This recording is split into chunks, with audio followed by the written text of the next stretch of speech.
Hello friends, I hope all are doing extremely well. Last class में हमने start किया था ऑडिट डॉक्यूमेंटेशन। आई होप आपको audit documentation अच्छे से क्लियर हुआ होगा। ठीक है, उसमें हमने सबसे पहले इसकी डेफिनेशन समझी थी। ठीक है, क्या क्या नेचर होता है, ऑडिटर का ऑब्जेक्टिव क्या होता है, ऑडिट डॉक्यूमेंटेशन का पर्पस क्या होता है, इलस्ट्रेशन देखा था। प्लस हमने ये भी पढ़ा था कि हमें ऑडिट डॉक्यूमेंटेशन जो है टाइमली बेसिस में प्रिपेयर कर लेना चाहिए। फिर मैंने आपको बताया था कि ऑडिट फाइल क्या होती है। बेसिकली ऑडिट फाइल के पीछे का आइडिया क्या है। ठीक है, कुछ सिग्निफिकेंट मैटर्स भी होते हैं जिनका डॉक्यूमेंटेशन ज़रूरी होता है। प्रोफेशनल जजमेंट्स भी होती हैं जिनका डॉक्यूमेंटेशन ज़रूरी होता है। और इसके अलावा जो है कंप्लीशन मेमोरेंडम करके एक हम लोग ने टॉपिक पढ़ा था। मतलब ये सिग्निफिकेंट मैटर्स को डिस्कस करने के बाद कंप्लीशन मेमोरेंडम यानी कि ऑडिट डॉक्यूमेंटेशन समरी। तो देखिए, ऑडिट डॉक्यूमेंटेशन आप कर रहे हैं, वर्किंग पेपर्स सारे मेंटेन कर रहे हैं, तो उसमें आपको समरी भी मेंटेन करना ज़रूरी होगा। ठीक है, तो वो क्या डिस्क्राइब करता है कि कितने सिग्निफिकेंट मैटर्स कौन कौन से ऑब्जर्व हुए ऑडिट के टाइम पे और उन्हें एड्रेस कैसे किया गया। ये पार्ट होता है समरी का। तो इसमें बेसिकली होता क्या है, इसमें क्या चीज़ रिफ्लेक्ट होती है, जो भी हमने मैटर्स देखे, मटेरियल मैटर्स देखे ऑडिट के दौरान, उनको हमने एड्रेस कैसे किया, उनको हमने फेस कैसे किया। और ये स्पेशली काम आता है लार्ज और कॉम्प्लेक्स ऑडिट्स के लिए। ठीक है, तो इस टाइप की समरी जो बनेगी ना, इससे ऑडिटर को असिस्टेंस मिलेगी कंसिडर करने में। क्या कंसिडर करने में? Significant matters. और ये भी ऑडिटर देख पाएगा कि कोई ऐसे है जो अचीव नहीं हो पाया, तो इससे आइडिया लग जाएगा ऑडिटर को। ठीक है, अब ओनरशिप ऑफ ऑडिट डॉक्यूमेंटेशन एक टॉपिक था। इसमें क्या है, इसमें ऑडिटर जो है अपने डिस्क्रिशन पे एक्सट्रैक्ट्स निकाल सकता है डॉक्यूमेंटेशन से, जो कि क्लाइंट्स को अवेलेबल हो भी सकते हैं। डिस्क्लोजर्स दे सकता है। देखिए, होता क्या है, वर्किंग पेपर्स ऐसे तो डिस्क्लोज नहीं होते हैं। ऑडिटर के जो खुद के वर्किंग पेपर्स होते हैं वो डिस्क्लोज वो नहीं करता है। लेकिन अगर ऑडिटर चाहे तो उसमें से कुछ एक्सट्रैक्ट्स निकाल के क्लाइंट को दिखा सकता है कि उसने क्या वर्क परफॉर्म किया है। ठीक है, आज अब जो टॉपिक स्टार्ट होगा वो होगा ऑडिट एविडेंस। तो ऑडिट एविडेंस क्या होता है? अभी तक we were studying about audit documentation. ठीक है, उस पे हम लोग डेफिनेशन, ऑडिट फाइल मेंटेन होना चाहिए नहीं होना चाहिए, टाइमली प्रिपरेशन, ठीक है, सिग्निफिकेंट मैटर्स, ये सब चीज़ों के बारे में बात कर रहे थे। लेकिन अगर हम ऑडिट एविडेंस की बात करें तो ऑडिट एविडेंस क्या होता है? तो देखिए, ऑडिट एविडेंस मतलब हो गया सबूत, मतलब प्रूफ। ठीक है, कोई भी सिचुएशन है, ऑडिट करने जा रहे हैं आप, स्टेटमेंट्स को रिव्यू कर रहे हैं, उस पर ओपिनियन दे रहे हैं। तो ओपिनियन अगर आपका फेयर निकल रहा है, ट्रू एंड फेयर निकल रहा है, अनकंडीशनल निकल रहा है, तो वो अनकंडीशनल ओपिनियन तभी निकलेगा जब आपके पास सारे एविडेंसेस जो आप चाहते हैं वो आपने ऑब्टेन कर लिए हैं। Sufficient appropriate audit evidence obtain कर लिया है किसी भी ऑर्गेनाइजेशन के बारे में।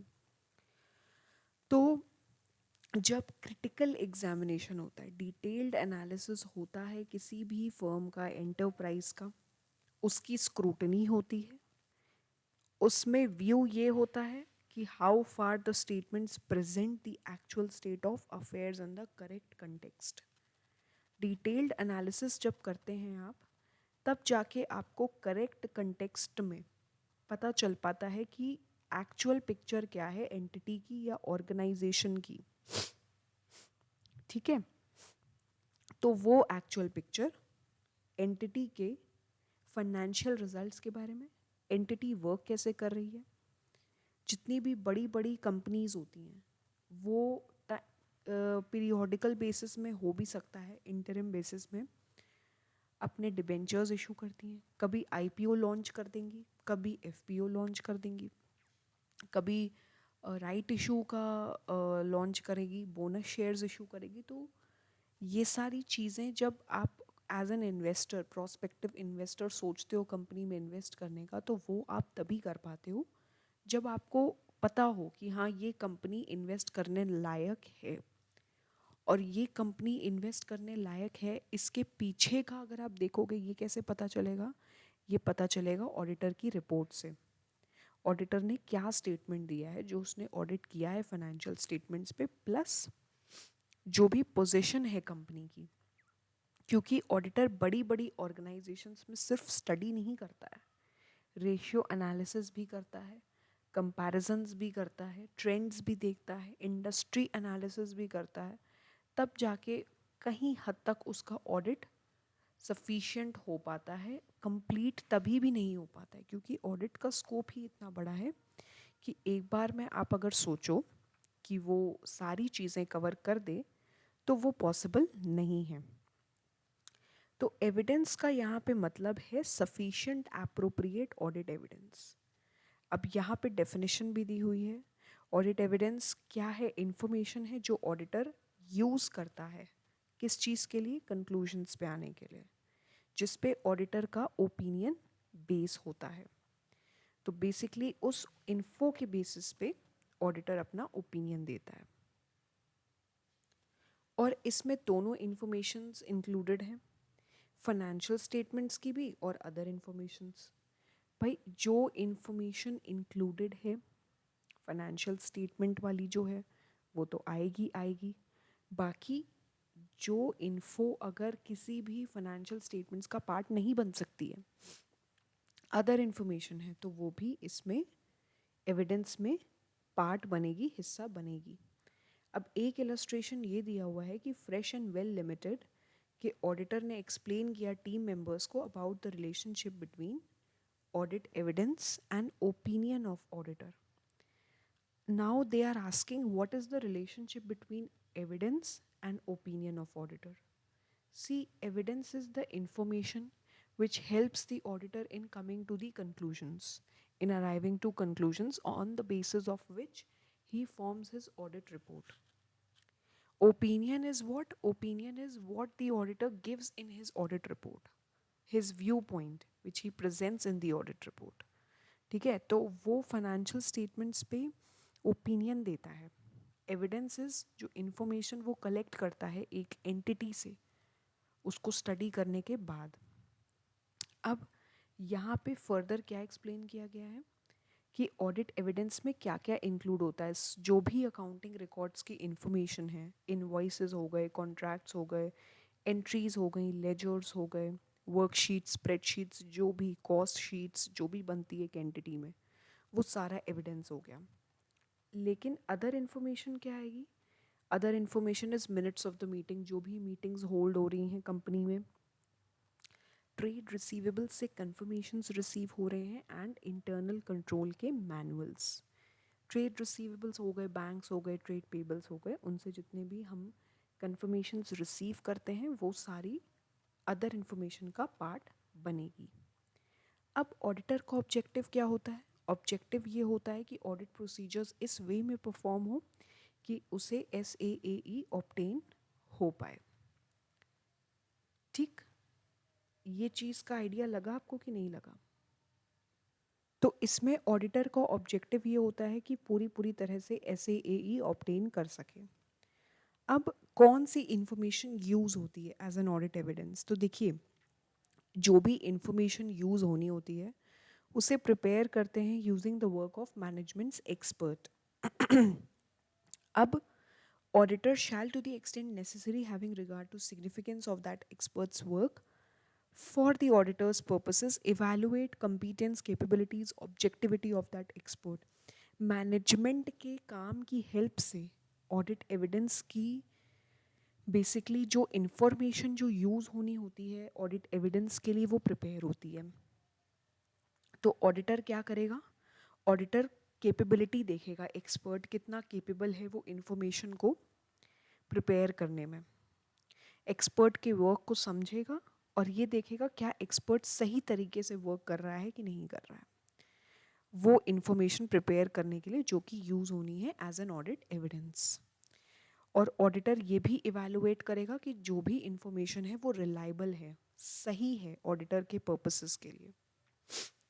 ठीक है, अब इसके बाद क्या टॉपिक स्टार्ट होगा, selecting items for testing to obtain audit evidence. जब भी टेस्ट ऑफ कंट्रोल या टेस्ट ऑफ डिटेल डिज़ाइन होते हैं तो ऑडिटर उसमें डिटर्मिन करता है, मीन्स कि हम आइटम्स कैसे सिलेक्ट करें टेस्टिंग के लिए जो कि इफ़ेक्टिव होंगे ऑडिट प्रोसीजर के पर्पस को मीट आउट करने के लिए। अब आती है इनकन्सिस्टेंसी और doubts over reliability of audit evidence. अगर ऑडिट एविडेंस ऑब्टेन हो रहा है एक सोर्स से, वो इनकन्सिस्टेंट है यानी कि डिफरेंट होगा या डेविएटेड होगा। ठीक है, एक सोर्स से दूसरा एविडेंस मिला है, दूसरे सोर्स से दूसरा एविडेंस मिला है, ऑडिटर को डाउट है इंफॉर्मेशन की रिलायबिलिटी में, तो उसमें क्या करेगा ऑडिटर, डिटर्मिन क्या करेगा कि क्या क्या चेंजेस या एडिशंस हो सकते हैं प्रोसीजर्स में ताकि ये मैटर रिजॉल्व किया जा सके। क्योंकि ऐसे डाउट्स लेके तो हम चल नहीं सकते हैं ना, उनको क्लैरिफाई तो करना पड़ेगा ना। फिर आती है बात sufficiency and appropriateness of audit evidence. Auditor ऐसी प्रोसीजर्स डिज़ाइन करेगा जो कि सही होंगे सर्कमस्टांसेस के लिए, उन सर्कमस्टांसेस के लिए ताकि वो एविडेंस ऑब्टेन कर सके। ऑडिट एविडेंस ऑडिटर के ओपिनियन को सपोर्ट करता है। ठीक है, तो वो ऑब्टेन कैसे होता है, प्रोसीजर से ऑब्टेन होता है, और उसमें कौन सी इन्फॉर्मेशन होती है, वो इन्फॉर्मेशन भी होती है जो प्रीवियस ऑडिट से मिली हुई होती है। ठीक है, थोड़ा बहुत रिलायंस ऑडिटर प्रीवियस ऑडिट्स पे भी प्लेस करता है, पूरी तरह से नहीं करता है क्योंकि सर्कमस्टांसेस चेंज होते हैं, सिचुएशंस वेरी करती हैं, तो उस हिसाब से ऑडिट प्रोसीजर्स भी डिफरेंट होते हैं हर एक ऑडिट के लिए। और सबसे इम्पॉर्टेंट रिकॉर्ड क्या होता है, अकाउंटिंग रिकॉर्ड। एंटिटी का जो अकाउंटिंग डेटा होता है वो सबसे इम्पॉर्टेंट होता है ऑडिट एविडेंस में यूज़ होने के लिए। और जो भी इंफॉर्मेशन जो मैनेजमेंट एक्सपर्ट के वर्क से बन रही है, मैनेजमेंट से मिल रही है, वो भी इम्पॉर्टेंट होती है। तो ऑडिट एविडेंस में हर तरह की इंफॉर्मेशन आपकी आ जाएगी, मैनेजमेंट की, अकाउंटिंग वर्क जो भी है वो, मीटिंग के मिनट्स हो गए, कोई भी सोर्स से कोई रेलेवेंट इन्फॉर्मेशन मिली उस कंपनी की या उस एंटरप्राइज की। ठीक है, और कभी कभी इंफॉर्मेशन एब्सेंट भी होगी, कभी कभी इंफॉर्मेशन हो सकता है नहीं मिले सही से या मैनेजमेंट रिफ्यूज़ कर दे देने से, तो ये भी केसेस दिखने में आते हैं। ठीक, तो सफिशिएंसी और एप्रोप्रिएटनेस का यहाँ पे जो है इन दोनों वर्ड्स को डिफाइन किया है। सफिशिएंसी मतलब क्वांटिटी, एप्रोप्रिएटनेस मतलब क्वालिटी। ऑडिट एविडेंस जो है इतना हो, क्वांटिटी का मतलब इतना, उसका स्कोप इतना होना चाहिए कि वो ऑडिटर को सेटिस्फाई कर पाए, जस्टिफाई कर पाए ऑडिटर खुद को अपनी ऑडिट रिपोर्ट के थ्रू। और एप्रोप्रिएटनेस मतलब क्वालिटी, उसकी क्वालिटी ऐसी होनी चाहिए कि मैक्सिमम डेविएशंस अगर होंगे भी एंटरप्राइज में तो वो एविडेंस के थ्रू पूरे पूरे नहीं तो 90% तो रिवील हो ही जाए। क्वालिटी ऐसी होनी चाहिए उस पर्टिकुलर ऑडिट एविडेंस की। ठीक है, और यहाँ पे एसए का जो रेफरेंस दिया है वो एसए 200 है, overall objectives of independent auditor, जिसमें ये भी लिखा हुआ है कि ऑडिटर जो है वो रीजनेबल अश्योरेंस तब माना जाता है कि ऑब्टेन हुआ है जब ऑडिटर को SAAE ऑब्टेन हो जाता है, जिससे ऑडिट रिस्क कम हो जाता है और वो अपना ओपिनियन सही तरीके से दे पाता है। ठीक है, और रिस्क उसका लो लेवल पे हो जाता है, एक्सेप्टेबल लो लेवल पे हो जाता है। तो इसलिए सफिशिएंसी और एप्रोप्रिएटनेस काफ़ी इंटर रिलेटेड है। ठीक है, इन्हीं की बात करी हुई है इस पर्टिकुलर टॉपिक में। अब जो नेक्स्ट टॉपिक इसमें स्टार्ट हुआ है ना, सफिशिएंसी ऑफ ऑडिट एविडेंस, ये हम नेक्स्ट क्लास में कवर करेंगे। सफिशिएंसी मैंने आपको बताया क्वांटिटी होती है, क्वांटिटी का मतलब क्या है इसको अच्छे से इन्होंने डिफाइन किया है, प्लस यहाँ पे इलस्ट्रेशन भी है, इलस्ट्रेशन भी हम लोग कवर अप करेंगे। और फैक्टर्स देखेंगे, वो फैक्टर्स जो ऑडिटर के जजमेंट को अफेक्ट करते हैं। ठीक है, आज की क्लास यहीं तक रखेंगे, नेक्स्ट क्लास से हम इसके आगे कंटिन्यू करेंगे। कोई भी कन्फ्यूजन हो मुझे कमेंट बॉक्स पे लिख के भेजिए। वीडियो अच्छी लगी हो तो do not forget to like share and subscribe press the bell icon for latest updates so that's all for today thank you